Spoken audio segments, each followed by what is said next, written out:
I'm pressing record. I'm pressing record. I'm pressing record. I'm pressing record. I'm pressing record. Don't do it. So I think it'll work out because I usually swap you so your face is on the right in the thing. So if I look this way, I will be looking towards you in the video. So I won't just be looking at my computer screen. Well, see?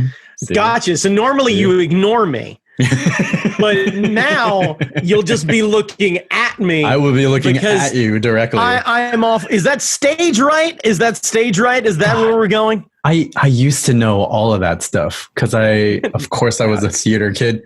But I was always I think it's actual right, stage left is what we're looking at. God damn it. So if the microphone cuts out, let me know because it's battery powered. Oh, always a good idea. And I don't know if it's charged. We could pause and I could plug it hard in.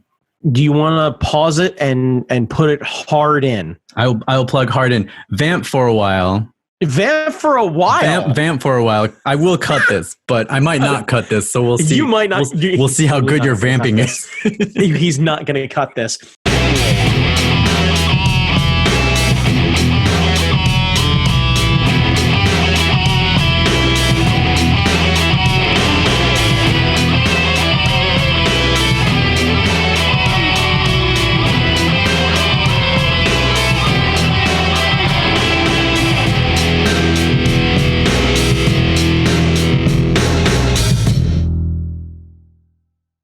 So, ladies and gentlemen, I'd like to introduce you because I am one half of your host of the Fucking Do It Cast, part of the Hard Knock Media podcasting network. That is NOC as in Nerds of Color. Now, normally, my friend, my co-host, my compatriot, Jamie fucking Noguchi, will put it both at the top and the bottom of the screen. So when you see us, you will see the Hard Knock Media podcasting link. You can also find other shows on there featuring all sorts of things about hot takes on media and all sorts of things that are happening around.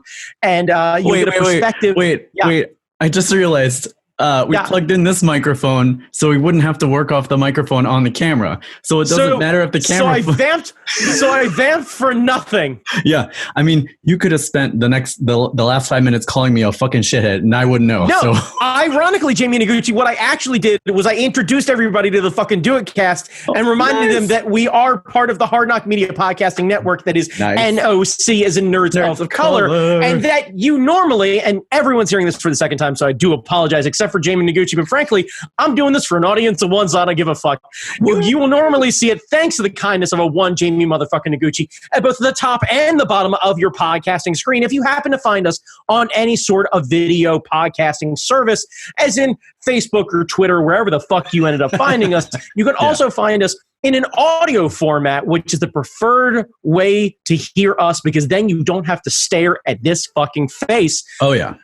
Don't get me wrong. Seriously, Jamie has to do it so that you don't have to. You can search the Fucking Do It Cast on all of your podcasting media services. Just type Fucking Do It Cast or Hard Knock Media or NOC into your search bar and you will find us and the other shows on the Hard Knock Media podcasting network. Woo-hoo. So Jamie, motherfucking Noguchi, Brandon, every week, because now we're all stuck at home, we've been asking the question, what are you geeking about? What are you geeking on? Normally, I would have an interesting thing, but genuinely, the highlight of my week thus far, other than, admittedly, getting a video chat from you and the family, which is a daily delight, and I do genuinely appreciate that. Aww. I cut the grass today, Jamie. Oh, man.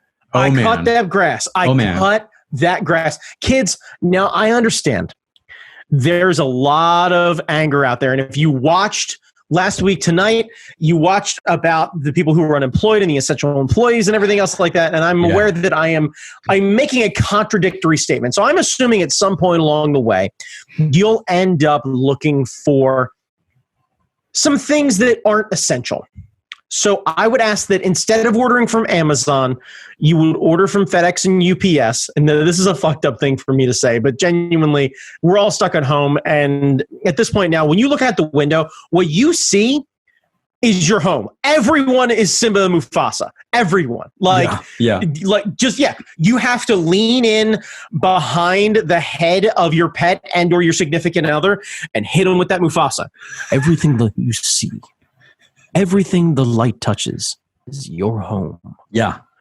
And then you have to stare off into the distance, and then your significant other goes, what about that other place over there? That's the dark place. We don't go there.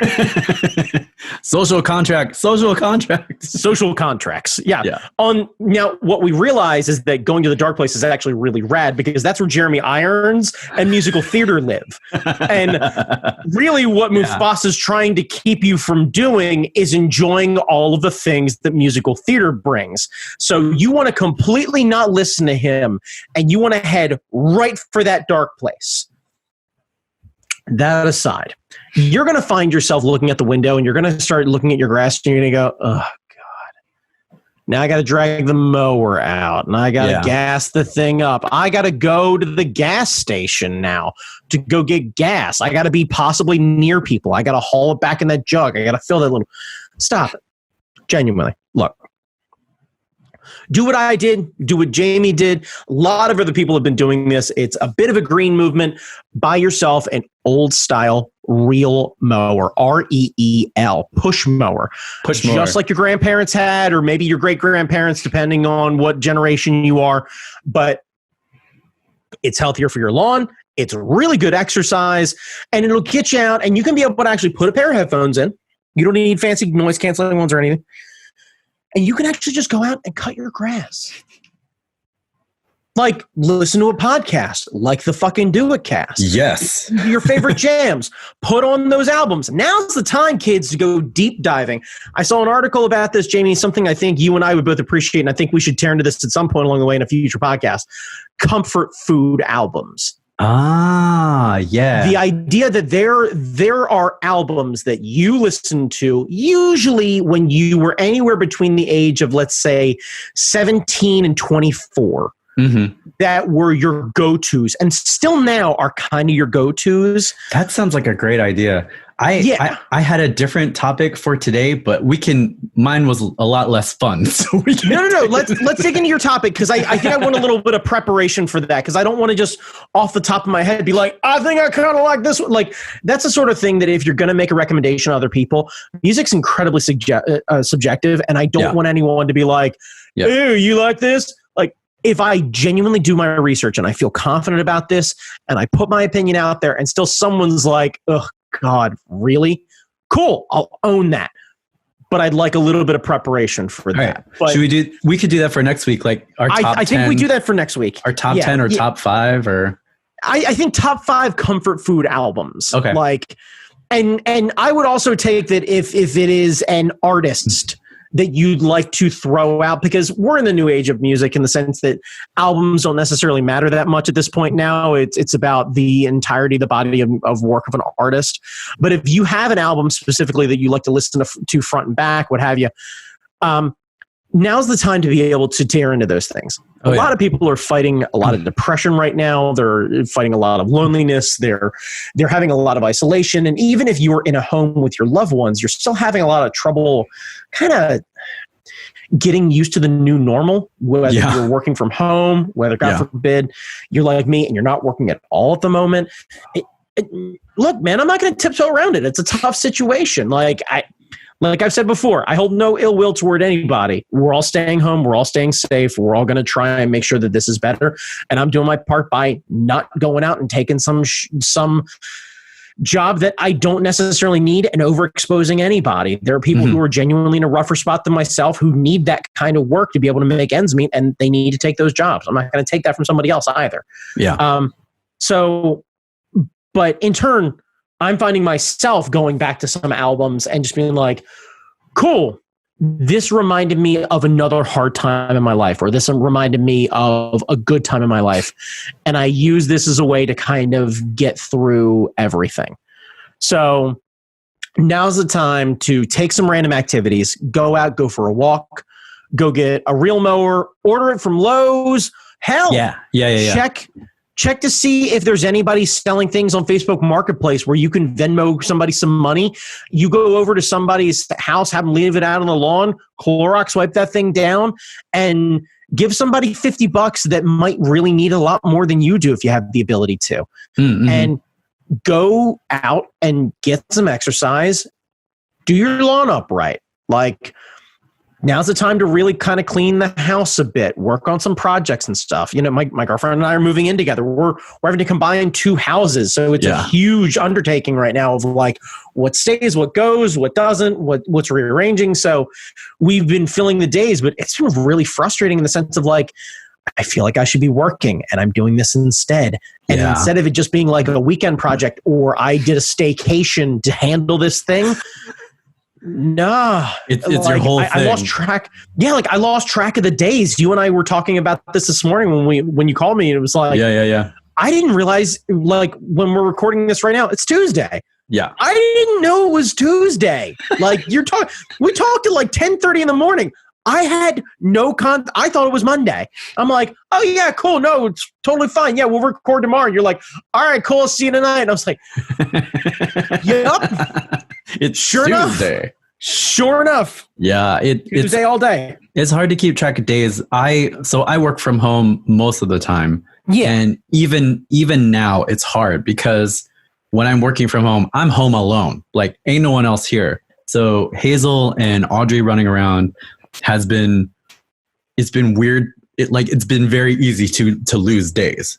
Oh, I'm sure. Like I saw a post online. It was like, how do you keep track of days? And they went through like, well, Destiny reset Tuesday, Trials starts, Xur shows up on Friday. And like, I was like, man, I used to play that much Destiny, but I don't play enough for me to remember. Nope. No, I like honestly, I've been using my garbage takeout days as a way to be the thing. Yeah. Right. Where like I go to take the dog out in the evening and be like, shit, the trash cans are out. It's Tuesday. Yeah. And like and then shit, the recycling's out. It's Friday. Like I because I lose track of this shit. I mean, the phone has what day it is, but fuck the phone. No, I mean, no. Please understand. It's not I'm the not same. reading. I'm literally like, I'm checking the time and then I'm immediately swiping and then I'm checking social media and then I'm being sad because it hasn't updated fast enough. Everyone else is doing the same thing that I'm doing, which is checking their social media, but I'm not trying to be a troll. So I'm not trying to pick a fight with anybody on social media. So I'm like, what's everybody else up to? And it's like the same fucking thing they were 20 minutes ago, Slick. You're not going anywhere. Yeah. No one's fucking going anywhere. No. Like, that's been the most interesting part about social media recently is other than people who really know how to cook and can show off some things, the online peacocking has really turned the volume down. Mm-hmm. Well, and it's very interesting to see which people have gotten quiet. Yeah, no one wants to flex when you're stuck at home and like feeling like shit. Like I think you tell that to every pro wrestler that I follow who was literally flexing at home. Besides that, but like I think people are socially aware enough that like everybody's down, so you don't want to be like, oh, look at this amazing fucking thing that I did. Blah, blah, yeah. And that's what I find funny is like the only thing that we seem to be flexing about anymore really is like craft projects that we managed to get done at home. Yeah. Or like cooking at home where somebody's like, oh, my so-and-so, my significant other makes homemade gnocchi. And you're like, cool, good for you. Like, man. I'm over here trying to basically, Jamie, that has been the one thing that I have really done is, you know, we ended up getting a bunch of, you know, like soups and mashed potatoes and rice and what have you and yada yada. Yeah. And I have been inadvertently, I've become almost a scientist in the KFC / Taco Bell labs where I've been taking canned goods and or staples from my pantry and creating some sort of like KFC sadness bowl. Yes, the sadness bowl. Dude, seriously. Like, the sadness bowl? Yeah, like I've been doing a thing recently where you take like leftover mashed potatoes and then you take soup, like pot roast or something like that you get from like a Campbell's chunky pot roast or something like that. Yeah. So you cook the pot roast down a bit because you want it to thicken up a little bit. And then literally, like, you take the leftover mashed potatoes, carve the center of the mashed potatoes out. So you basically create like a ring, like a crater, and you pour the soup in the center. And then basically you start spooning everything and you make like the laziest shepherd's pie. So I had been getting a little excited recently because I, like, what was it, 2 days ago? I had got the idea of like, okay, I'm going to take this and then I'm going to add, what was it? Salt, pepper, garlic powder, onion powder, curry seasoning, and cayenne pepper. Nice. And I made basically spicy stew with potatoes. So then I had way too much. So trying to behave myself. No nonsense. No. Here's the thing though. If you overdo it in this age, you can, because I'm not working, the ability to like not decide to sit down and like watch a TV show. Oh, microphone down. I was trying to be slick. You're good. So the ability to watch a TV show while you're eating lunch is much easier now. So my normal lunchtime of like 20 minutes tops, eat while I'm working, what have you, just because it's been kind of ingrained in me, doesn't exist anymore. Right. So now I sit down and I'm like, oh yeah, I'll put on an episode of something. And most of the things I like to watch are like, with commercials, they're about 45 minutes. So now I'm eating in the first like 20 minutes and then I'm just sitting there. And that's usually fine. But the problem is now I'm fighting the sleepies. Oh no. Because I've already made too much food. And then you do that like, no, try and slow down your eating so this way you don't end up, eating too much. So I ended up with about half a plate worth of this spicy stew or whatever it is and a bit of mashed potatoes. This morning I woke up and I went and did my grocery run. Like I got up early. I got up like 6:15, took the dog out, went and did a nice long walk with Seuss, came back, put Seuss away. He doesn't get his breakfast until later, decide to get the grocery list. I go out, I go shopping early, right? Go get all my groceries, make sure I got my face mask on, try and make sure I protect myself and everyone else around me. I get back, get all the groceries unloaded. And I'm like, I am starving. I'm going to dig into breakfast. What am I doing? I look in the fridge and then I see that leftover container like a siren song. And I'm like, cool. But now I have to up the game.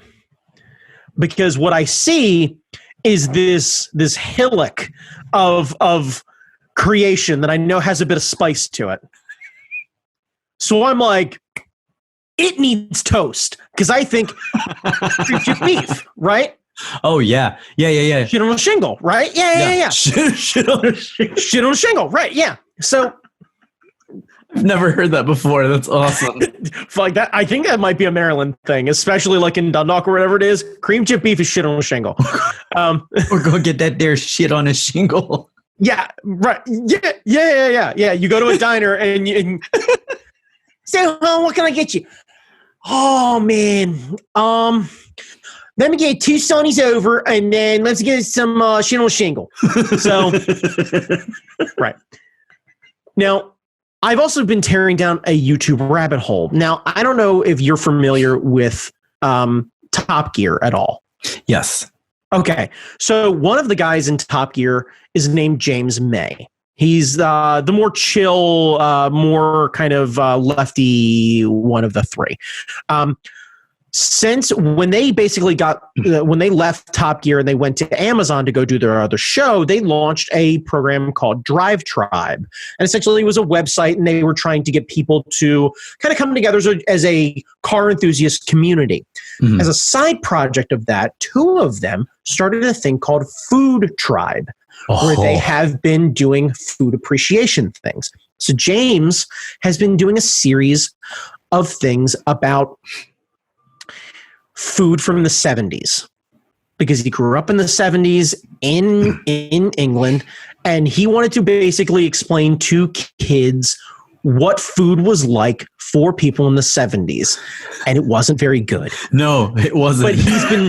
But he's been trying to kind of explain, like, here are some of the comfort foods that maybe some of your parents enjoy and why you should enjoy them too.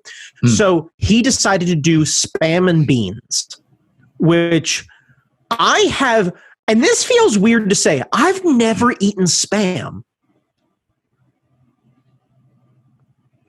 Like, and I feel like I probably should have. It's okay. I think it's all in the preparation. And that's my thing is, like, I'm pretty sure that if I took Spam, sliced it relatively thin, and pan fried it, I'm pretty sure I could make a rather tasty meal out of it. Oh, sure. Because I've been basically told it's essentially hot dogs. Yeah.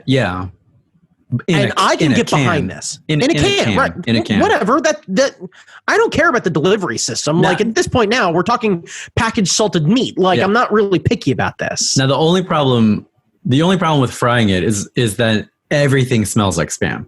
Like, there was a guy in the college dorm. I went to University of Maryland. They have open area in every floor, like a common area you can hang out and stuff. Yeah. There's a stove.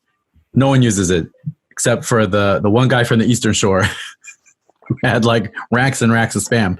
And so every once in a while, he would cook it up, and boy howdy, it would clear out the common room and the hallways because that shit stank. And it really? It travels. I don't know how. Interesting. Like the odor travels. I don't know if it was the brand of Spam or like if that's its natural state. But when he fried that jammy up, it would go places. It tastes interesting. It tastes fine. Like it's okay. It's cooked ham, right? With like a crust on it. But for some reason, the smell is just it's potent and it's weird. It doesn't smell like it should taste, but it just Interesting.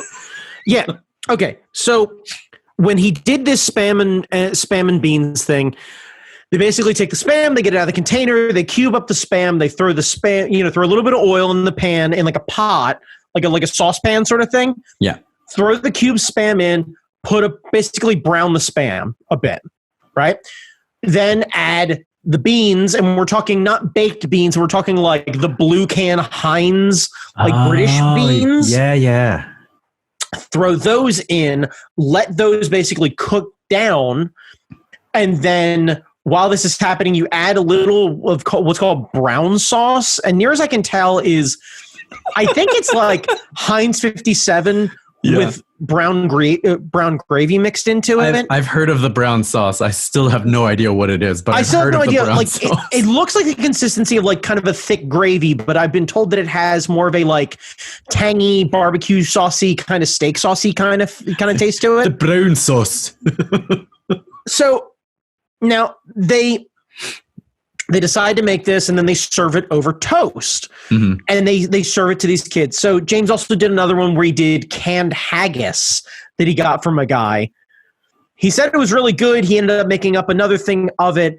And the whole thing was he cooked that up. He added a bunch of Thai chilies to it to spice it up properly, because he said it was, it required like a good curry. It needed a good kick to it. Yeah. I could see and then that. top the thing with a fried egg. Oh.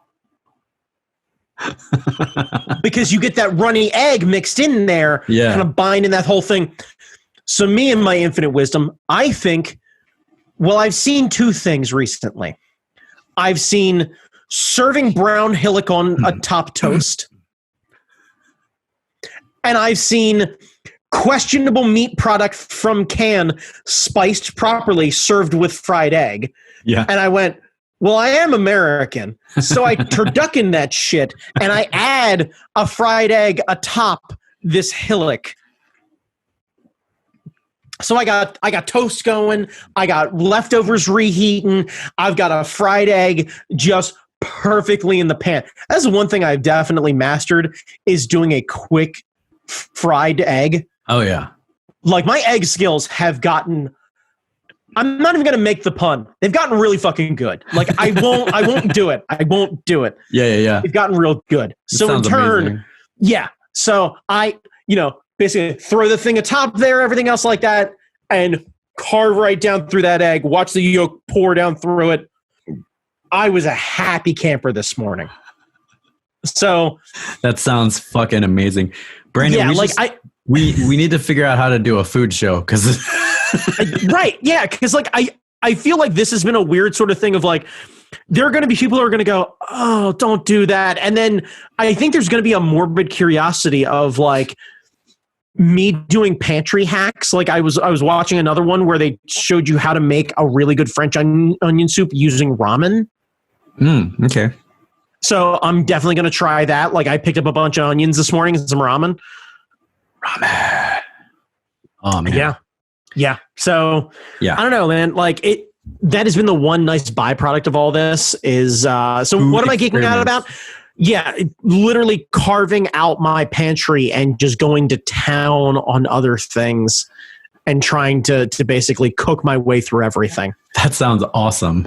Yeah. That sounds fucking awesome. Yeah. So what have you been geeking out about? Oh, here we go. So I've been playing music for a while. So I learned how to play violin. I started playing violin in 4th grade. And then in high school, I transitioned to guitar, and like I always dreamed of like going on tour with a band. Never came together. I've played a handful of shows here and there, even so with like Johnny and stuff. But like the band thing never came together. But I've been making music for ages. I decided on a whim to sign up for. There's a distribution service called DistroKid. Okay. And what they do is they push out your music to all of the services, and they charge you a monthly fee, but you retain all of the royalties for wherever you put your music on. So it's basically they cut out the record label. You do it all yourself. They give you the tools, like you can set release dates if you want. They go through all the approval processes and all this kind of stuff. Upshot is I released a single. And now it's on every service. Like you can get it on iTunes or Spotify, Google Music. Wait, Amazon hang on. Music. I can get on iTunes. I can type. You could get it on iTunes. You can type in "Get the Fuck Away From Me" by Jamie Noguchi, and it will show up on all of your music searches. And like I have an artist page on Apple Music. I have an artist page on Spotify now. So like I don't know. I'm looking. Hang on. I haven't tried it, but I know it's there. So okay. if you go, I think if you look under my name, it should show. Actually, I should do it on this. Okay. I should do it on Spotify. But yeah, so DistroKid, you sign up for a monthly fee. Oh yeah, there we go. Okay, yeah. So if you belong to Apple Music, type Jamie Noguchi into your Google machine there, and then you want to go ahead and select that. And did you have another album? I had another song. So like the way they do it is like you release a song and they call them albums because that's how they do it. Okay, right, yeah. I did a cover of Graham Central Station. God, what's his name? Hair? Hair. Graham Central Station. The guy's name is something Graham, and I feel like a shithead for not knowing this. Okay. But he's a bass player and he does a lot of funk stuff. So I did a version of his song. And and this was before I was with DistroKid, but now through DistroKid, you can actually do covers. So when it gets to the point where you and I are recording our project, we can put our project up. Yes. And I can set up a artist page for you or for our group. Okay, well, I won't do that. But like for our group, I am good. I could set up an artist page for our group, and we can actually distribute it through Spotify and all the other services. So like if you want, like you don't have to go through SoundCloud. If you want to listen to our stuff, it'll be on Spotify, and we'll have we can have like a EP. Like if you and I want to do an EP, we could do that. And like we could play shows where you could record a live. And I think there's an extra fee for cover songs, but like you could still do them. So that's, I don't know. I looked at this. I was like, well, sign up. I'll start releasing some music. We'll see what happens. So shit. So we gotta.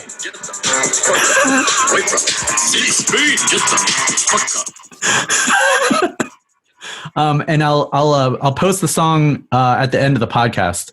Yes, unlike last time when I was talking about a song that I did and I never posted it. So this time I'll post the song.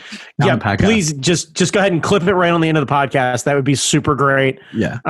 Yeah, it's a hell of a lot of fun. So I got other ideas for music. This one is straight up like a trap beat hip hop thing. Yeah. But like I got other stuff, so we'll see. You might be getting like a track a month from me, or depending on how squirrely I get, I might do like, a whole thing. But like I've always wanted to do more with the music side of things. Like I tell people that, if you feel bad for not being productive during this time, don't feel bad, because it's all new shit, especially if you have kids. You have to teach them at home, plus whatever you're doing to get your money, and that's insane. And even if you don't have kids, and you're a shut-in normally, this is different. This is way different. Yeah. Yeah. And so even though I'm encouraging people not to feel guilty for not being productive, I have to. I have to.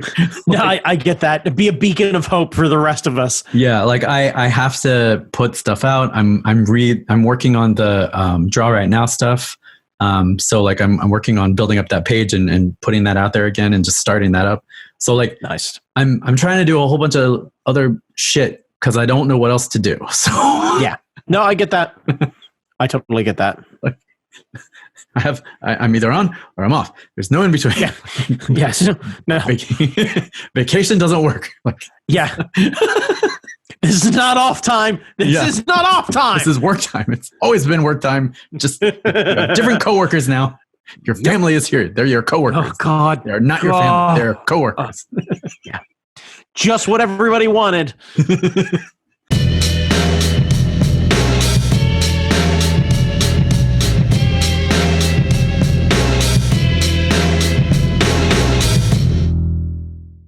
All right, Brandon. So we have I don't know if you've been following along with the goings on in the comic book industry. Nope. I have from a business side, because it affects me personally, but it also affects my friends and stuff. Yeah. So beginning in March, that's basically when everyone got the orders to stay at home, at least in Maryland. And that's why this matters. Yeah. It started right around actually the tail end of March, but it definitely started really picking up around mid to late March. Yeah. As soon as that announcement went out, Diamond Comics, which is headquartered in Maryland, Timonium, Maryland, they also announced that they were no longer taking new items from their vendors. So they were not going to bother picking up new comics from DC, Marvel, any of your indies that are distributed through Diamond, which is everybody. Yep. Then mid-April, they were like, oh, and by the way, we're going to default on our payments to our vendors because we haven't made enough money to pay our vendors. And I'm like, that's sort of like a chicken and an egg thing. Wait, what do you mean pay? What vendors are we talking about? Their printers and stuff like that? Marvel and DC, they weren't going to pay them. Okay. I think that's what that meant. I think that's what they meant. That would make sense because Diamond's ordering from Marvel and DC. Yeah. To be able to be a distributor to every comic shop across yada yada yada. So that would make sense that way. And the comic shops pay Diamond and to buy the new stuff, and that's how Diamond makes their money. Right. So Diamond's not paying Marvel, DC, Dark Horse, Image, blah blah blah blah blah blah blah blah blah. Okay. So they're not getting new stuff from the publishers, and they're also not able to pay the publishers back. They did come out with a payment plan. They said, okay, we're going to do 25% at this point, and then we're going to do an additional 25% here. And then they set up a payment structure to pay everybody back to make them all whole. In the meantime, Marvel scrapped 20% of their output. So all the books that were slated to come out later in May and July, 20% of them are being held. They're paying everybody for work that they've done, but that's 20% production cost, which means 20% of the workforce is going to be shit out of luck. Well, hang on a second. Wait. When you say 20%, are we talking about 20% of comics printed or 20% of titles released? Like, what's the difference? Are we talking like, there are 100 new comics coming out and we're just printing 20% less of those 100 new comics? Or are we saying that 80 new comics are now being printed because the other 20 aren't actually happening? Or is it some sort of mixed bag of the two? I think from what I read in the press release, it was a mixed bag of both. Like, some of these projects are already out. Some of these projects have finished art. Some of these projects we cannot put into production. These artists are still going to get paid for that 20% that they did, but that's awesome. But their projects are gone. So like, so if you had like Umpty Squat X-Men titles and like Superior X-Men was part of that thing, and you're working on issue 1, you've done issue 1, that issue is not coming out. You got paid for issue 1, but you're not on issue 2. You're not on issue 3. Right. So the bottleneck seems to me, and I don't know, I may be wrong about this, but it seems like Diamond is sort of the bottleneck. And if Diamond can't do their job, for some reason, the publishers are not in a position to distribute directly to the comic shops. And that's what I don't understand. Like, I don't understand. Well, hang on a second. Let's take a second here. So is your issue with Diamond then? Is that what you're getting at? I think so. Okay, so let's logically take this from point of sale back. Right. Okay.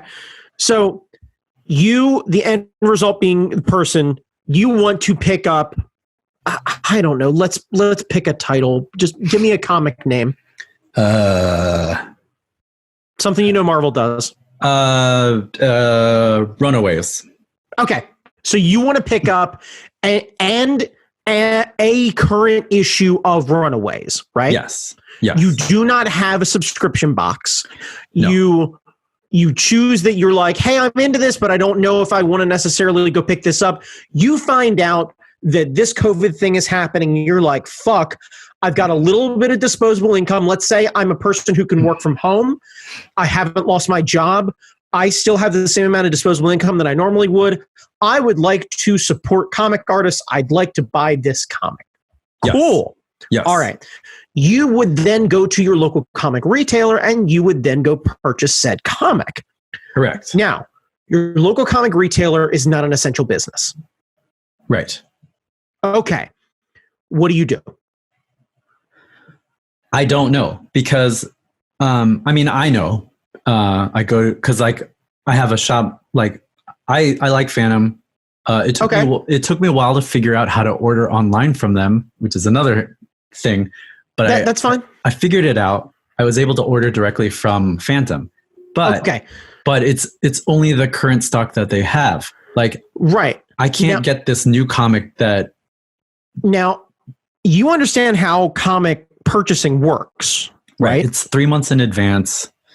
And then the stores get their books. They order from like they get the orders from their current subscribers. So they have this baseline of, we know these people want these comics, and then they kind of guess. They kind of guess. Okay. They see their trends and stuff like that. So let's assume that a comic book store that is not an essential business, that if it wanted to maintain being open, would have to, frankly, shirk the whole concept of the essential business sort of thing and have employees that are willing to essentially ignore state mandates, which is its own thing, and good on comic book stores who are still employing people and who are still staying open to be able to give things. I know Third Eye, especially locally, is doing comic delivery, which is fucking rad. They have their bus and shit. I don't know if it's painted. They have their bus. I have no idea, but if it needs to get painted, I will paint that shit.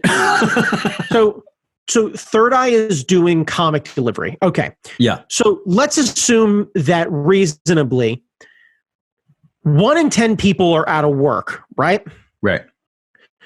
So let's assume that reasonably of comic book readers, let's say 1 in 20 people is out of work, right? So that's 20% of your main people are already out of work. So that's 20% of your normal income gone. Mm-hmm. Right. Now, you're not able to operate regularly. So your random walk-through people or people who would hit you up here and there, gone. So let's say that's another 20%. Right. Gone. So now you're at 60% of your regular ordering. Now, you take people who normally wouldn't worry about things like this, but they don't necessarily have the ability to go do the same things they'd like to, and they don't want to necessarily go out or what have you, and they don't want to go with the hassle of having to buy comics online, or they're really like they're casual readers, maybe they wouldn't pick this up. Let's say that's 10%. So now you're at half of your regular income. Right. Do you genuinely think Third Eye is actually making half of what they normally would right now? I don't know. Let's say yes for argument's sake, right? Yeah. Now, would they be able to sustain their diamond order with half of their regular income? No. So reasonably, Diamond not putting them into the situation of having to be able to pay for that order is unfortunate in the sense that you're not providing new comics to people, but fortunate in the sense that it's not actually shutting down the local comic shops by being in default with Diamond. Because once you're in default with Diamond, I assume there ain't a whole lot of other places you can go. Right. And that was my question is like, do we need Diamond, or would it be hell on the logistics side, which is why I wanted to talk to you, because you're the logistics guy. But like, right. If the comic shops could deal directly with, it's not such a Marvel big deal. And Image and DC and everything else like that. It's not such a big deal with Marvel and DC. They're going to be fine. But like, I'm thinking of some of the smaller publishers, like maybe Oni Press or Alliance Forge, or who are the smaller guys? Any of the smaller guys. They're not essential businesses either. True. This all comes down to a supply and demand in a panic situation. Comics are comfort food in the sense that we all like to have it when we're sitting at home. Right. But frankly, the idea that these comic book shops, the printers, the distributors, the warehouse workers, the shippers, the what have you, to be able to create a comic is far more, as you know, than just the art and writing team of creating a comic. It takes an army of people, a lot of times, people who aren't actually printing anything stateside. So you require a printer that's out of, let's say, China, and they're shut down and they're not printing. Yeah. Who cares if Oni Press wants to print things themselves, or wants to be able to deal direct with the comic book shops? They can't get an order together. Yeah. Like, tough shit. Like, I hate to say it that way, but like, there aren't a whole lot of shops, probably genuinely, I hate to say it this way, there are maybe, and this is me wild ass guessing with no real understanding about current print demand and what have you, there are maybe 5 shops stateside that can handle a genuine comic run with the quality and capability and get anywhere near the price point of some of these Chinese printers. Right. So let's assume that, for the sake of argument, Oni says, we want to stay open. We have a volunteer amount of staff that want to stay open. They want to pay. They want to work. Let's assume we let them work, right? Let's assume that they manage to then get a printer in, I don't fucking know, Alaska. Let's assume that there's no stay-at-home order in Alaska, right? Mm-hmm. and they happen to be able to find a printer up there, and they're good to do rock and roll. They're in the frozen tundra up there. Fucking printing presses are humming like there's no tomorrow. And they manage to fulfill the order. And it costs them, let's say, with shipping and everything else, it costs them twice as much as what it would from a Chinese printer. Oof. Yeah. I see. What happens here? You know what I mean? Like, does Oni take the risk of spending twice as much to be able to still provide something for everybody? Does it make everybody feel better? Like, this feels like a lot of the whole thing of, you thank somebody who's working in a grocery store or a Walmart or something like that, and you call them heroes and you thank them for their service and you thank them for coming to work. I don't necessarily think a lot of those people genuinely want to come to work, and I don't think they're being compensated properly to be able to put them in this situation, and they're forced to do it. And I asked the question, are your fucking comics worth it? So maybe instead of forcing all of them and making Diamond the bad guy, and don't get me wrong, I actually know a couple of people who work at Diamond. I'm not trying to throw Diamond under the bus. Mm-hmm. They have their own fucking issues. Right. With how they handle everything. And frankly, I think they're a monopoly, and I'd love to shut them down myself. Yeah. But I'm not going to give Diamond a hard time, because ultimately Diamond's fucking telling Marvel and DC suck eggs, which is impressive in and of itself, that they have the balls to just be like, hey, so I know that we're kind of your one-stop shop. So because we're your one-stop shop, we're going to grab you by the nuts, look you dead in the eye and go, you're not getting our money. Look at my fucking eyes. You're not getting any fucking money. Yeah. All right? Go ahead and pay those fucking comic bills using all your goddamn movie money. Call Disney and get your goddamn check. That's another good point, man. What do they do with all that fucking money? Well, I mean, movies are shut down right now, so they're...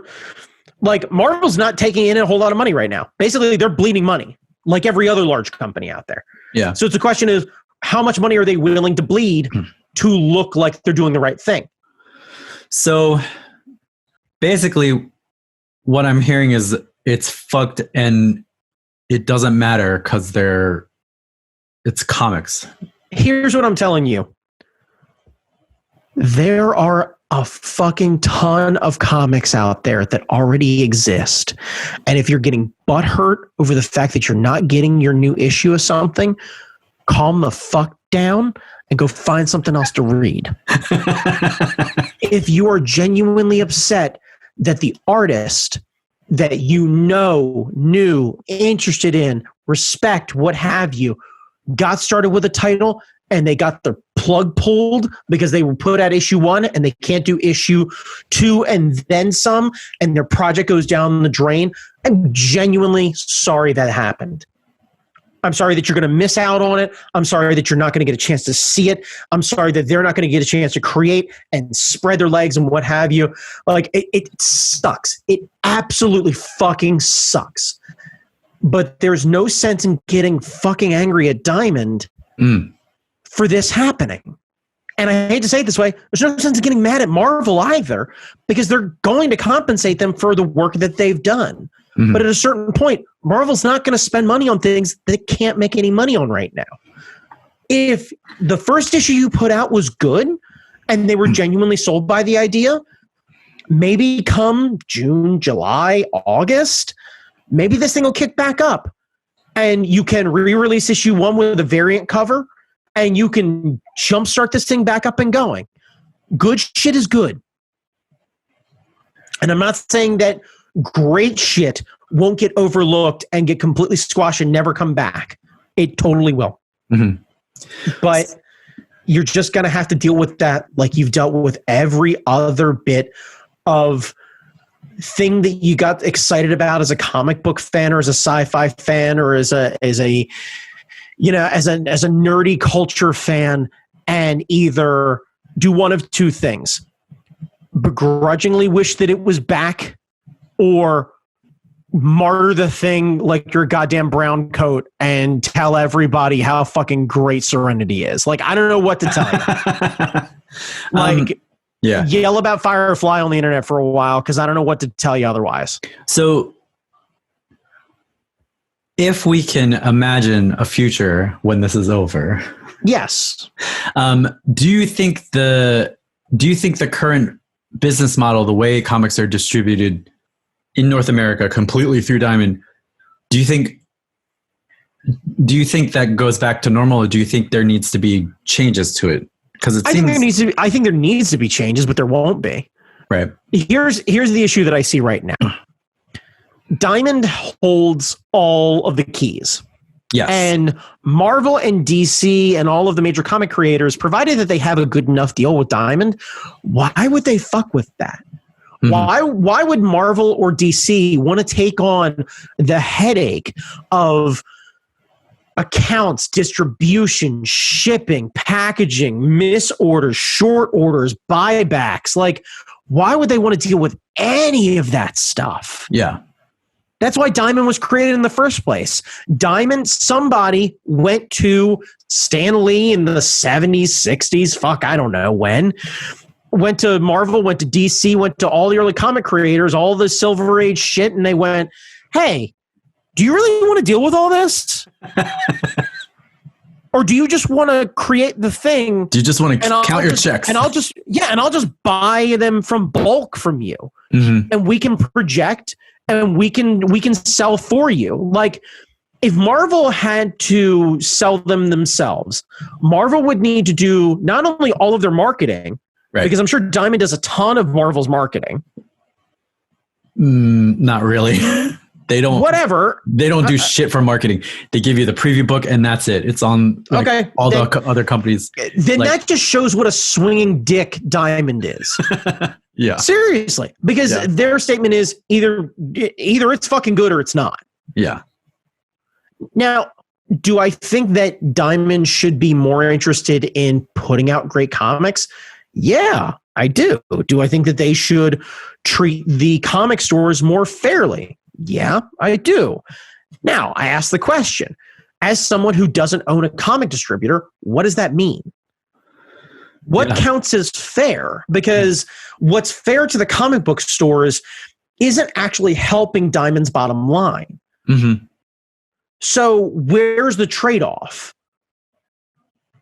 Everybody would bail on Diamond, or at least most people would bail on Diamond if they could, but nobody's willing to basically give the comic book stores what they want, because every comic book store owner that I've spoken to about this feels like a victim, and in turn doesn't necessarily want to take any responsibility, or at least a large majority of them don't want to take the larger responsibility of things like short orders or short sales or, poorly done comic.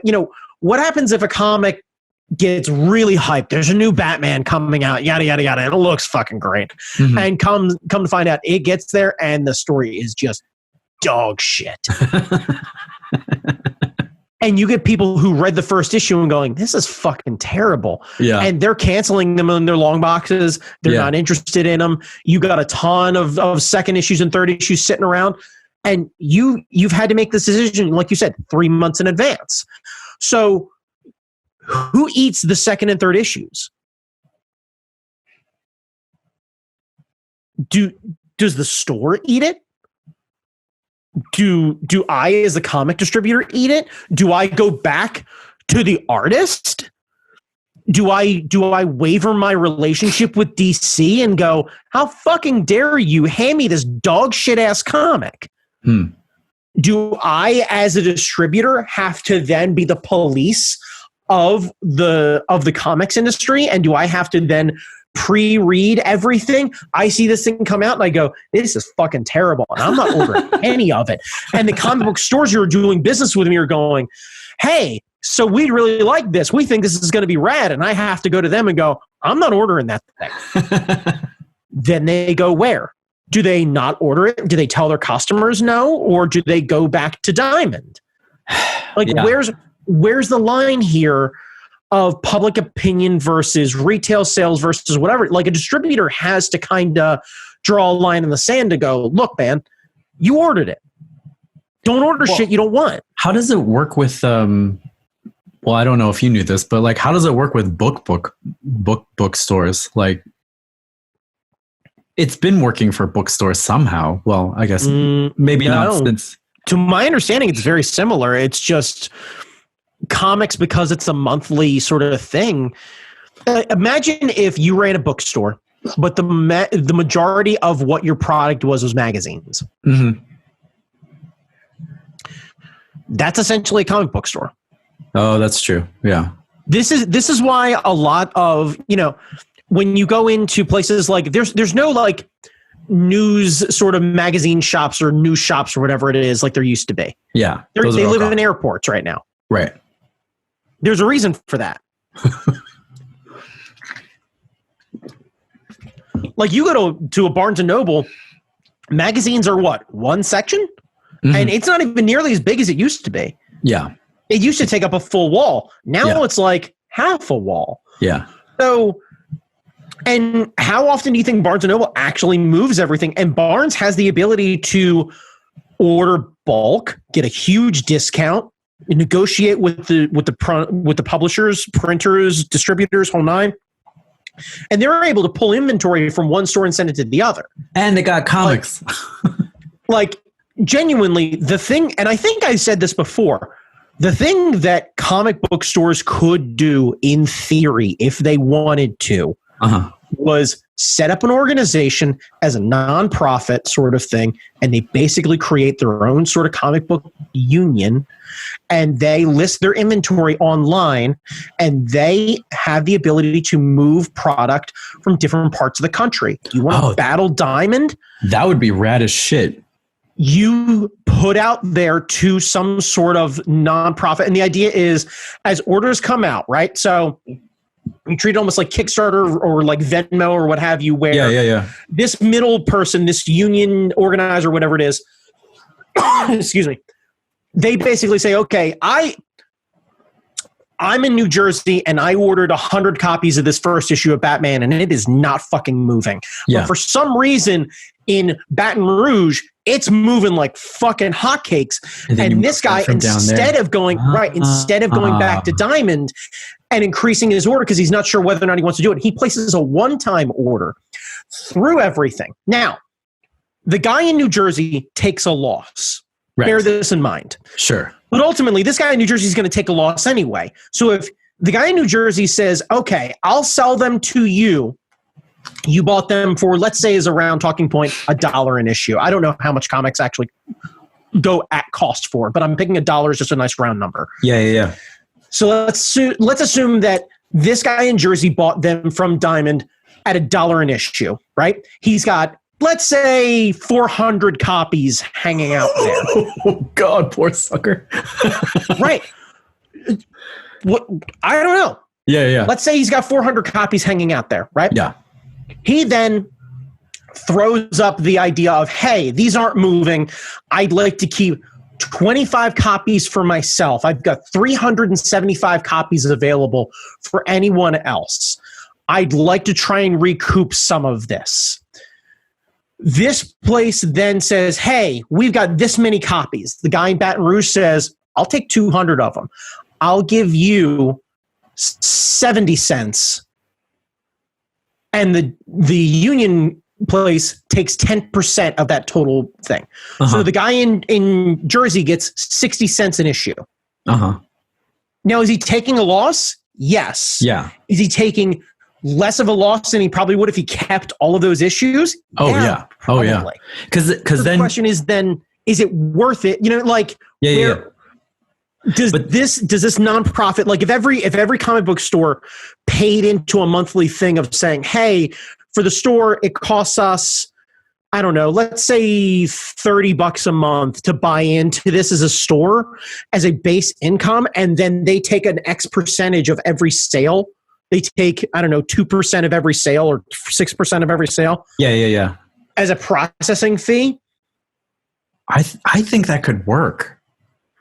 I don't know what the margins are to be able to figure out whether or not that could work. I don't know about the numbers, but I think a system like that where you could shift nationwide inventory, because I think you're right. I think there are shops where like certain books would move where and certain books wouldn't. So if you just like move shit around, I mean, I think that could be a start.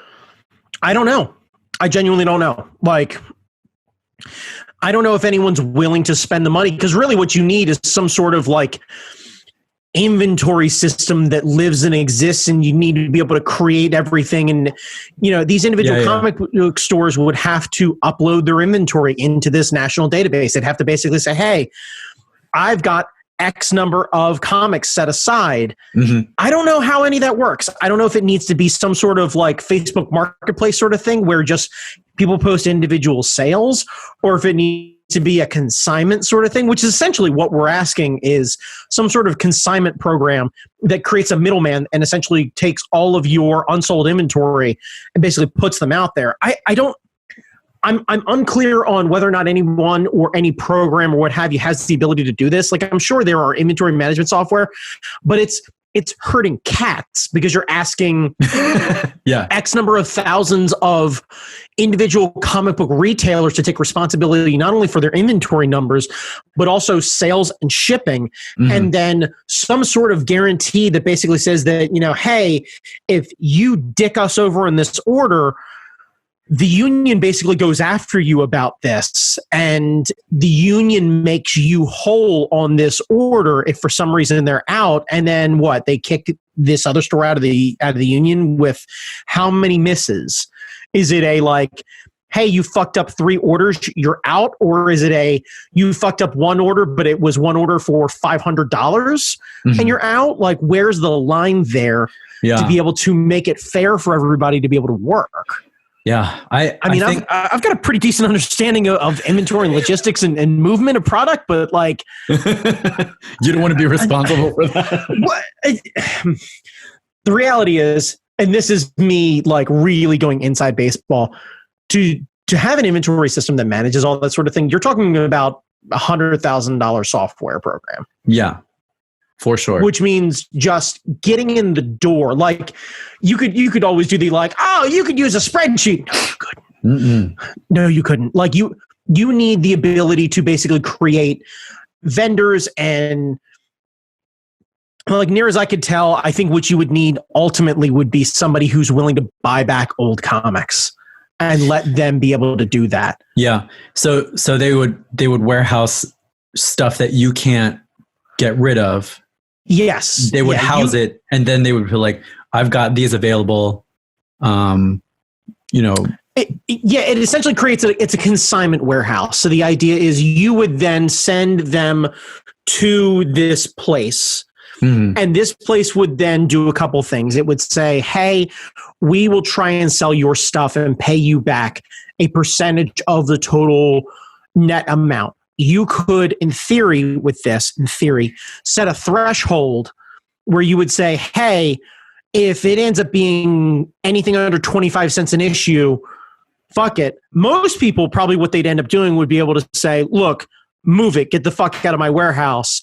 And if you manage to move this stuff and you got basically sent a check and you didn't have to deal with any of it, it's a real catch-22 of like, at what point are you making money, or what point are you not making money? Like, it's a whole thing of, you know, if you don't have the comics there physically, you know, you send these 100 issues of this Batman comic to this consignment warehouse. Mm-hmm. You don't have this 100 issues to be able to sell in your store. You don't have this 100 issues to be able to give away as a promotional item.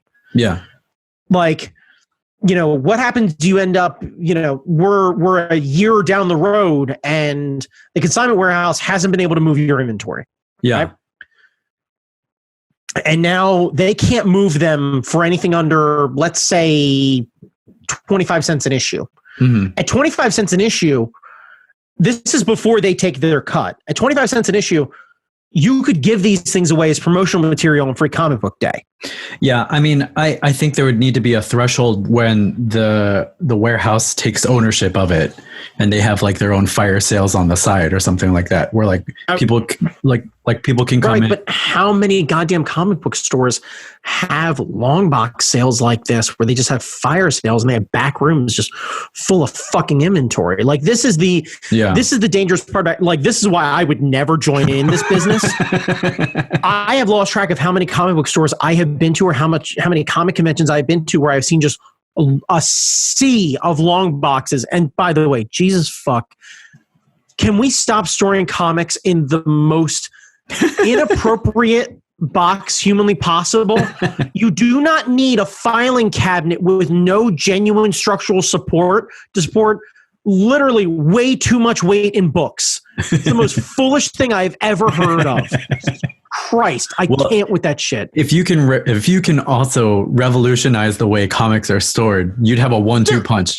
They're called banker's boxes. They're just shorter. Just break them up, and then right on the side of it, Green Lantern, because it's always the fucking Green Lantern guys. Hal Jordan Run, issue 1 to, I don't know, 299, and then the next box, and this is going to be a difficult one, Hal Jordan, fucking 300 to 399. Like, I think so. There was something like this system in college. It was called like the book swap, where you could sell your books back to the campus store for like 30%. And that's what you would get for it. So like you pay, right? But that's not consignment. That's just you selling them back to the thing.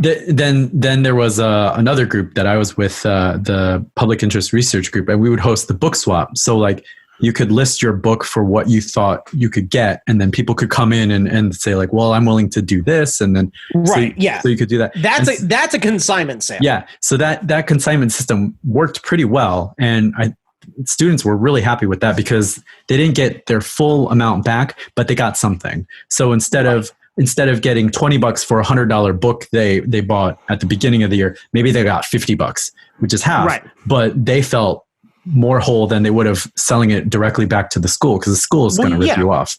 Oh, well, yeah, of course. It's the GameStop principle. We've all spent so many years going to GameStop and taking a game that we absolutely love and having them go $2. And you go, fuck you. I paid $60 for this. And they go, what do you want? Take the $2. Yeah. Sorry, $4 store credit.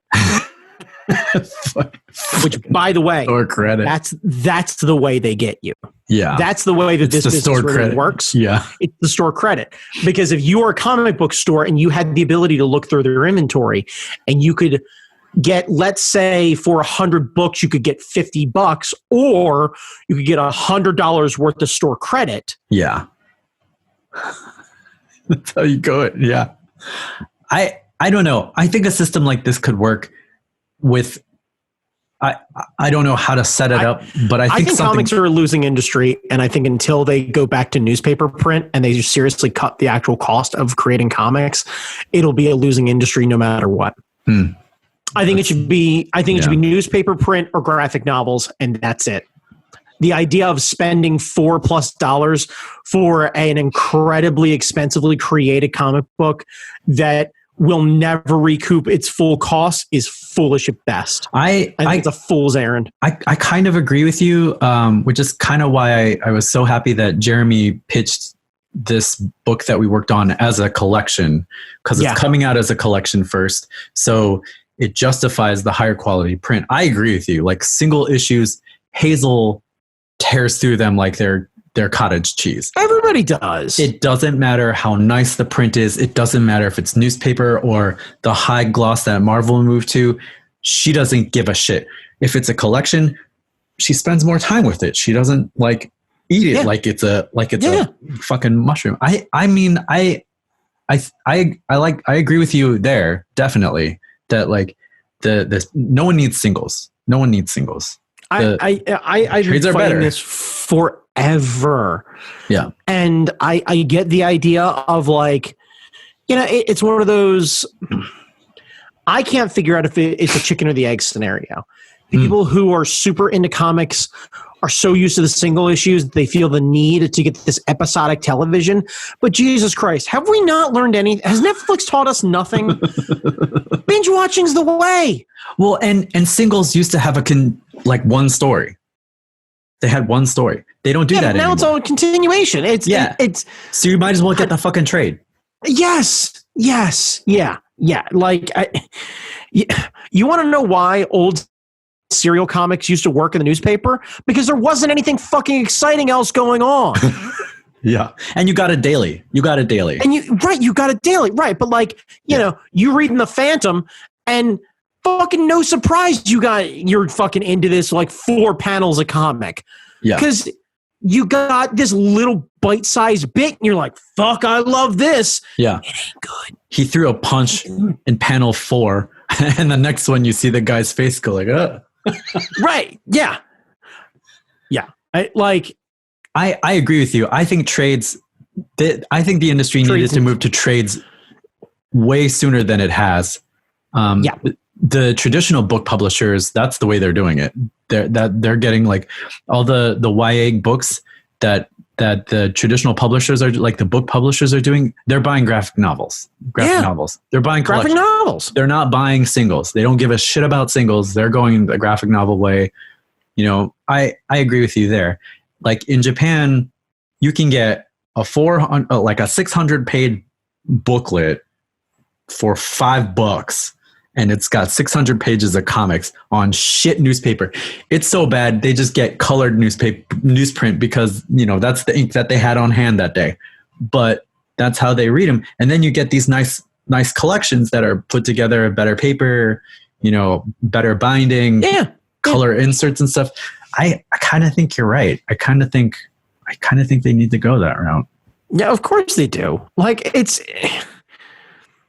comics. I have not bought an individual issue of a comic since, let's see, I'm 36 now. I haven't bought a single issue of a comic since I was 14. Jesus. Wow. I haven't. Yeah. I haven't. I got plenty of trades. I have a ton. I have 2 full bookcases on either side of me right now of my desk full of graphic novels, of collections. Yeah. It's not that I don't, and please understand, I bought that's not true. I purchased probably 90% of these comics and trades from local comic book stores and or conventions from people who genuinely ran local comic book shops and what have you. Yeah. I'm talking about places like Collector's Corner over in Parkville. I'm talking about Third Eye. I'm talking about Phantom when I went down there the one time. I'm talking about, Chuck's Comics down in Dundalk. Like I'm hitting different places all over. When I was part of Art Fight, we were hitting up all sorts of places. And they're getting more of your money. They're getting more of my money. And I would find places and I would pick up trades when I would go to comic conventions and what have you. And I would hit up places that looked like they were comic book stores. Yeah. Like if you had a thing that said, oh, so-and-so comics out of Hartford, Connecticut. Cool. I'll swing through. And if you got a trade that I was interested in, I'm going to pay the same price everywhere. So fuck it. Like, I think I'm trying to think back. I've definitely paid for singles like when I was in college, but since graduating, the only time I've ever picked up singles is when it's Free Comic Book Day. And I'll take like 1 or 2 of the free singles, and then I'll walk out of the store with like 5 trades. Right, but that's what I'm saying. You're not paying for the singles. Yeah, I'm not paying for the singles. You're not paying for the singles. You want to create single issues as promotional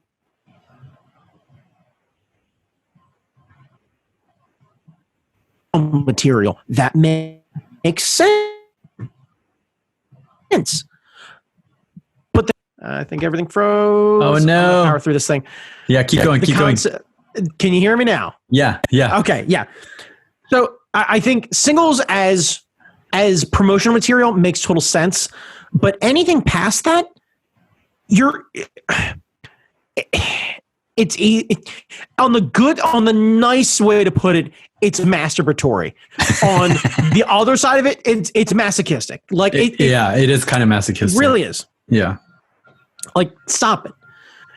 You're bleeding an industry dry, and you are literally pounding a fan base that at a certain point, only the saddest of us will bother to spend money on this stuff. Yeah. And the idea that the second something like this happened, everything shut down, should be a reminder to you that the way things are running right now are not okay. Like, I'm curious how many comic book stores are going to be back after this. Yeah. Me too. Like, yeah, paying the unemployment insurance for all of this is going to shut some of these businesses down. Yeah. I definitely think it needs to change. And whatever lessons can be taken from this thing we're living right now need to be happening. They needed to have happened like 10 years ago, but certainly now. Yeah, I don't know, man. Like, I hope so. I think the whole thing is, as much as I would love to get mad at Diamond, and I think Diamond is incredibly unfair, and I can get mad at Diamond about a lot of things. This one, everybody went into panic mode. Yeah, they did. Like, everyone circled the wagons, and somebody at Diamond went, okay, time out a second. We know if we sell these comics and we give these comics to these comic book stores, they ain't gonna fucking pay us. Yeah. So let's stop pretending about this and let's really figure out what we're doing. We're going to try and stop hemorrhaging money. So we're going to tell our major vendors, hey, you guys, you're not getting paid because we're not getting paid. Yeah. It's that simple. I can't expect us as customers to pay for something mediocre or have disposable income when we don't actually have disposable income and pay comic book stores. I can't expect comic book stores to pay Diamond when they can't actually make any sales. I can't expect Diamond to pay Marvel when they can't actually move any books. Right. So at some point along the way, I got to figure out who's really just got to suck it the fuck up.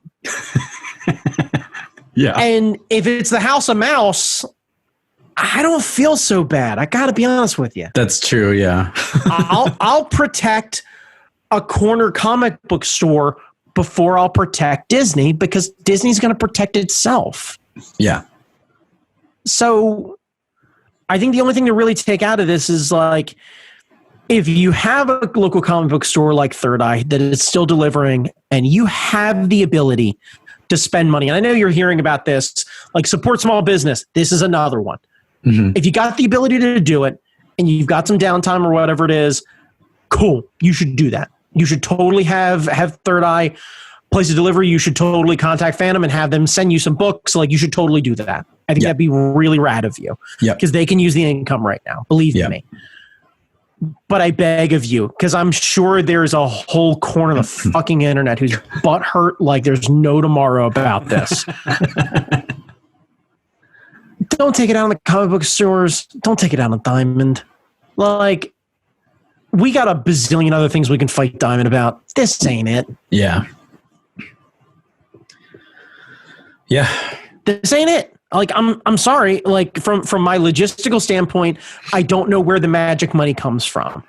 And if you've got enough money that you can somehow magically support a comic book store on your own, cool. Do that.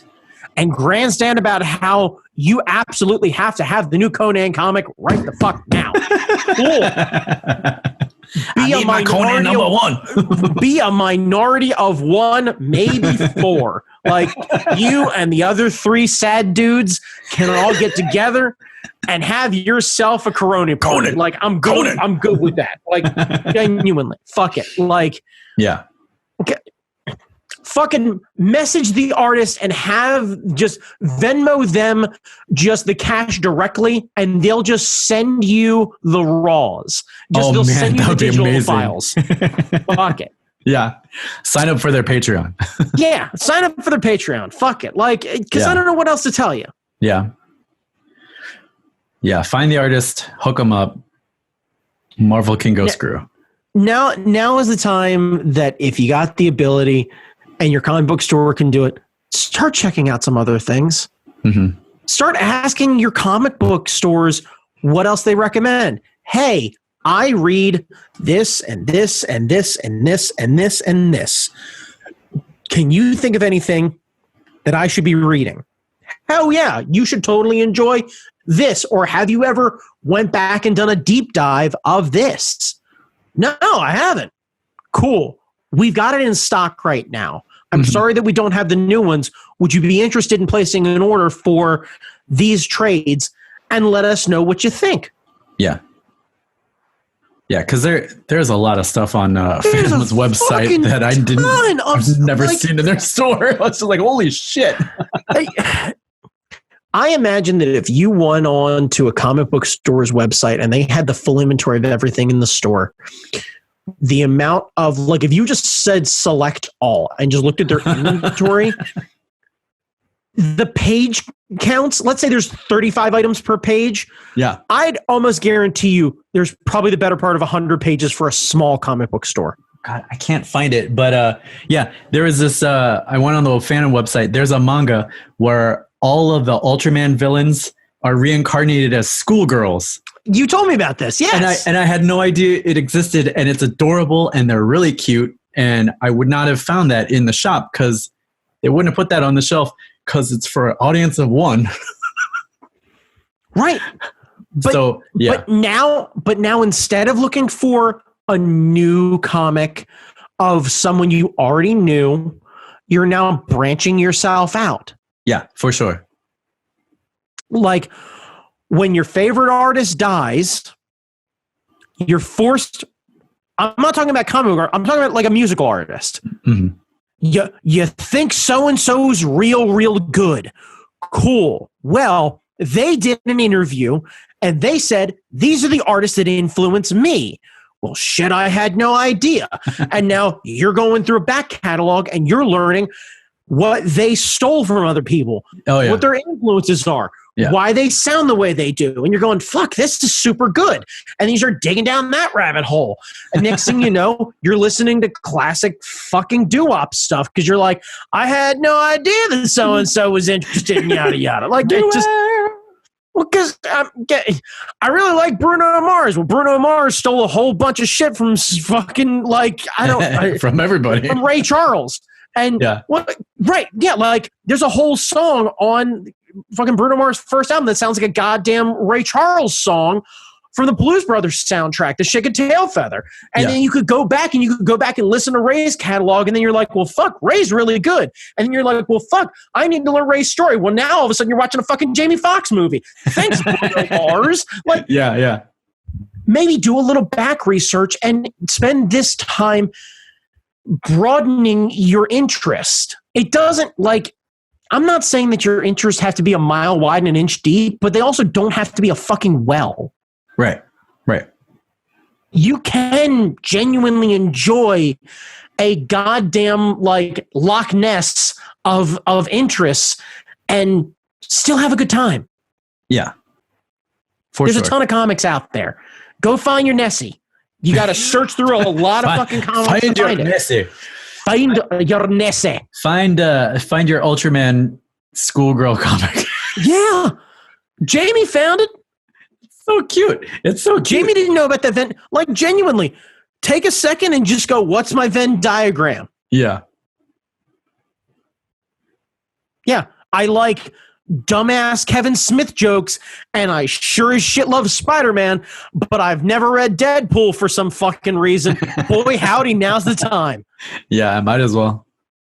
Like, yeah. I don't know. So yeah, I think besides fixing the comic book industry and supporting, which is something I can totally do. No problem. I got this. Which we want. Yeah, I'm going to stretch it out now, and I'm going to get up in the morning, right? I'm going to do some deep lunges, and then I'm going to start putting together a bit of a flow chart. I got this. No problem. I think the consignment idea could work. I just don't know. I think it's a losing business because I think trades are losing. Or sorry, not trades. I think single issues are losing business. Yeah, floppies. Yeah, like floppies. If we were talking about a genuine trade sort of thing, I'd set up a consignment union style business to support everybody and be able to create some sort of national database to be able to help move comics without question. Mm-hmm. Yeah, like no question. But Yeah, until comics changes how it operates. Nah. Yeah. No thanks, bro. Also, we need fuck you money. It wouldn't hurt. I gotta be honest with you. Like, again, I go back to this is the trade-off. A billionaire isn't going to do anything altruistic like this. They're not. Like, we got to get Bill Gates into comics somehow. Like, if he could stop trying to solve malaria and get into single issues, we could genuinely turn this comics industry around. The thing is that, like, Bill Gates could cough up his pocket change and it would change like that. And it would fix our industry. Would it? Well, would it? Well, we could set up the system at least. We could set up this right, system. But I don't know, like, because here's the thing. All I'm doing is putting a Band-Aid on the diamond problem. Because all I'm doing is solving the problem of dumb fuck comic stores over ordering shit and overextending themselves. Right. So all I'm really doing is giving life support to bad businesses. Yeah. What I'm not doing is competing with Diamond and telling these comic book stores, hey, I've ordered this much. Here's what's going to happen. You're going to order this stuff. You're going to order it 3 months in advance. Or sorry, I'll get pushier. You can order it, let's say 2 months in advance. Mm-hmm. And I'll eat the rest of them. But the bottom line is, what is yours is yours. Right. There's no buyback option. Yeah. How am I any different from Diamond? And yeah, that's true. Until we take this single issue floppy thing out of there and we start talking about moving books move. Books move. These magazines don't. Right. There's a reason why the magazine industry is slowly dying. Yeah. That's true. Like, I'm not trying to discredit anybody or anything else like that. Like, I used to read magazines as well, but like, you're seeing it even with large magazines. Motor Trend. Motor Trend makes the majority of their money now. They make the majority of their money now from their media content, from doing television shows. Mm-hmm. The magazine doesn't make them really any money anymore. There are people out there who are still ordering Motor Trend and they're still reading Motor Trend. But bottom line is they're making money from things like a deal with Discovery. They have their own Motor Trend app that they have a deal where they are buying exclusive automotive content. You know how you watch Orange County Choppers anymore? No. Like American Chopper? Is that still on? You buy the Motor Trend app or access to the Motor Trend library for $5 a month, and then you watch it either on their website or through Amazon Prime. Are they back? Like, is the show back? Well, I mean, technically speaking, I think yes, but I'm talking about like the old catalog. Oh, the old catalog. Yeah. All of the old seasons of Top Gear, same thing. Motor Trend is essentially going behind. They got basically like the media company got purchased by Discovery. So Discovery Channel is using Motor Trend as a front, creating their media market, and then backlogging catalogs of stuff, and then taking all of their automotive content and then combining it all together. Wow. Right. That's genius. It's fucking genius. And you're narrowcasting to an incredibly specific market of saying, hey, there are car guys out there who want to watch these shows, and they used to watch them on YouTube, but we can't make the real YouTube money. So we're going to ditch the YouTube model, and we're going to say, hey, are you guys willing to basically do a magazine subscription a month at $5 a month, and you have access to all of our backlog, and we'll provide you with monthly content. Ugh, that's genius. You're talking to somebody who paid for it. Yeah. That's like, I still do. Genius. It's totally genius. That's fucking genius. They teased this content concept with putting all the shows out on YouTube, and then they went to a monthly program, and they're essentially doing a subscription-based service just like they did, but instead of doing magazines, they're doing television. They're still doing media. Should have gotten to Cars, man. Cars instead of comics. I know. I don't know, man. Like, It's a weird thing. But anyway, the point I guess I'm trying to make is until the comics industry realizes that the single issues are going to be something that is going to disappear, or it's such a boondoggle it's not worth having anymore. Yeah. It's not going to kill comics. I'm sure there are some people out there like, the second you kill single issue floppies, you kill comics. Fuck off. I am so much more willing to buy a trade of something that I've never seen than a single that I've never seen. Because even if it's bad, I can still appreciate the whole fucking story and frankly, I would rather hand you $20 for a full book that you actually showed me that you can create a full cohesive book than this single issue shit, because I don't think you can tell I don't think you can tell a story in 24 pages. Yeah. I don't. I genuinely don't. Yeah.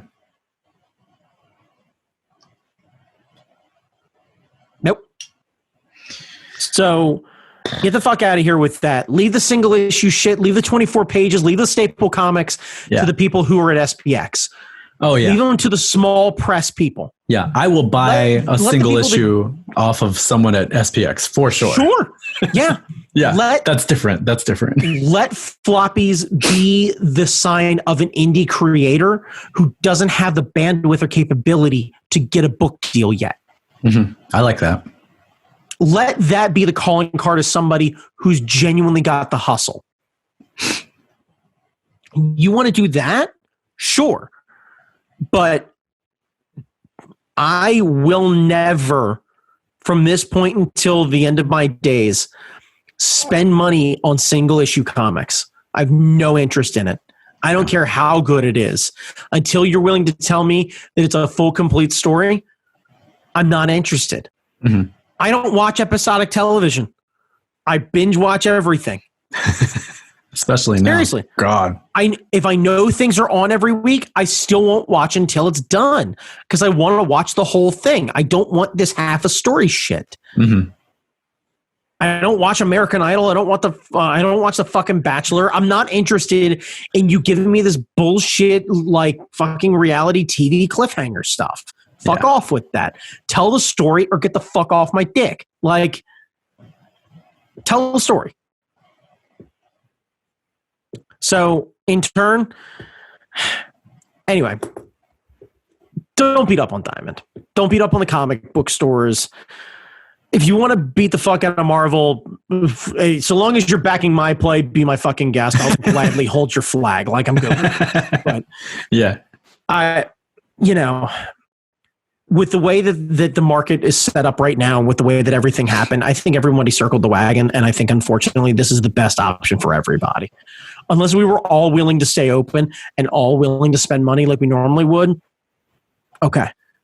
Yeah. If we were in a scenario where people just had to sit home more often and comic book stores were making a killing because people just were captive audiences and we were buying issues and everything else like that, sure, okay, cool. Let's start talking about an issue with Diamond not being able to back everything yet, but that ain't the case. Yeah. And I'd be willing to bet dollars or donuts that of the people who are out of work right now, or of the people who are essential, who don't have the extra income right now or the time to read comics, I bet a large majority of them are comic book readers. Yeah. I bet that Venn diagram of people who had to either be out of work and are scraping money together to be able to make rent and pay for groceries, or the amount of people who are essential workers who don't have the time to do it right now, I'd be willing to bet a large majority of that Venn diagram are people who buy comic books. Mm-hmm. And I'd be willing to bet that a place like Phantom, if they were open right now or had strictly online stuff, they're maybe making 30% of what they would normally make when they're open. Yeah. I'd be willing to bet that the Third Eye van is probably the owner and maybe one other employee helping them put orders together. And I'm betting it's only the owner. Yeah. I'm betting that owner is willing to go, hey, I own this place. This is my property. Technically, I can be here. I don't have anyone else working for me. I've got the website open and people are placing orders. And He's going back to this. He or she is going back to the store and fulfilling the orders and packing them up and setting a route on Google Maps and trying to figure out the best place to go. And they're hustling right now to be able to make any bit of scratch because they don't have the ability to file for unemployment. Yeah.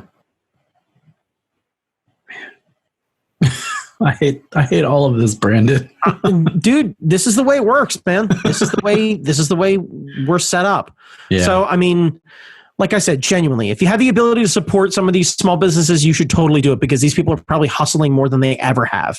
And if you've got a genuinely good comic book store that treats you well, that has staff that is really rad, and hopefully that staff will be able to come back when all this is over, and hopefully those employers will say, hey, look, go home, file for unemployment, go try and find a job somewhere else if you can, if you got to work Walmart for whatever it is for a short period of time. When all this is over, I'll let you know when I'm starting to make enough money that I can hire you back. I want you back. I'm sorry that we're all in this position, but this is the way it works. Cool. You should totally go and support those small businesses. Yeah, for sure. But I don't know, man. Shit ain't winning. It ain't a winning program. No. Well, on that helpful, happy note. As I completely tear the room down with an even longer podcast than we did the last time. Was it? Oh, holy shit. I didn't even look at the time. Yeah. Yeah. Yep. Well then. Yep. Brandon Chalmers, besides right here at home, where can people find you? You can find me on Instagram, hanging out with my loving girlfriend and my dog, Seuss. It is at that guy Chalmers, and I can't believe I'm saying this. I'm seriously debating setting up an Instagram for my dog. You should. I don't know why. You should do it. It will bring you joy. I feel like such a everyone fucking else Karen. joy. You should. I know. I'm thinking about doing it just for that. The happiness, Brandon. People need pet photos in this dire time. I know. So keep an eye out. I'll figure out what it's going to be. It'll probably be like, I'll see if I can get like Seustagram or something like that up. But Seustagram. Yes. People love pet photos. People love pet photos. Love pet photos. People who don't have pets love pet photos. It's a win-win. Yep. Yeah, you're not wrong. And Seuss is a very handsome boy, so I get this. Love it. God, dumber than a fucking bag of rocks. Jesus Christ. That boy bumped his head on one of the drawers. I open up the fridge, right? I'm crouched down getting a thing of eggs out of the bottom of the fridge. And I hear bonk, and I look over. The door was wide open, and it wasn't moving. And he managed to hit a stationary door, not with the top of his head like he was down sniffing and then picked his head up. No. He stuck his head in the fridge and then didn't realize that once the door is there, it won't move. It's a stationary object, and smacked the side of his head up against one of the drawers. Oh, shit. Oh, my God. Yeah, that needs to be on Seustagram. It's a good thing he pretty. Like, genuinely. I love him, but Jesus, it is a good thing he's pretty. He's just so happy. Bonk. Oh, God. Yeah. That's just so great. Wow. Yep. Anywho, yeah. So, Jamie Noguchi, where can they find you? You could find me on Spotify now. What the fuck is that about? And Apple Music. Go ahead and type into all of your music services. If you've got more than one, now's the time to do it. Now's the time to rate it. Type Jamie Noguchi into your Apple Music service. So I got funny. It. I got it brought up right the fuck now. So fucking funny. It's good. Instagram, Jamie Noguchi. Twitter, although I would avoid me on Twitter. It's Angry Zen Master on Twitter if you like angry. If you like the angry. Just And then, that's it. We'll catch you next week. Sounds good. Bye. Later, kids. Stay safe. Stay home.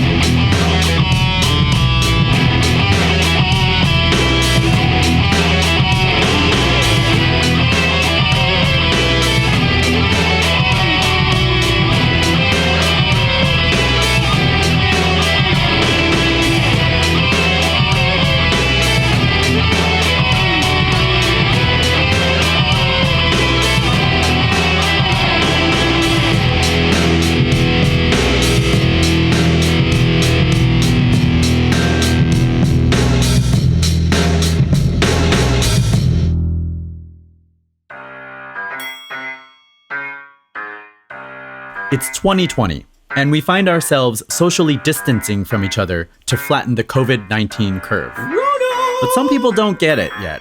So if you're out for a walk or buying necessities at a store and you see someone heading your way and they're getting just a little too close, I want you to look that fucker right in the eye and tell him straight up, get the fuck away from me, get the fuck away from me, get the fuck away from me, get the fuck away from me, get the fuck away from me, get the fuck away from me, get the fuck away from me, get the fuck away from me, get the fuck away from me, stay away, get the fuck away from me, 6 feet, get the fuck away from me, get the fuck away from me. Now stay inside, stay inside, stay inside, stay inside, stay inside, stay inside, stay inside, stay inside. Now wash your hands, wash them, wash your hands, wash them, wash your hands, wash them, wash your hands, wash them, wash them.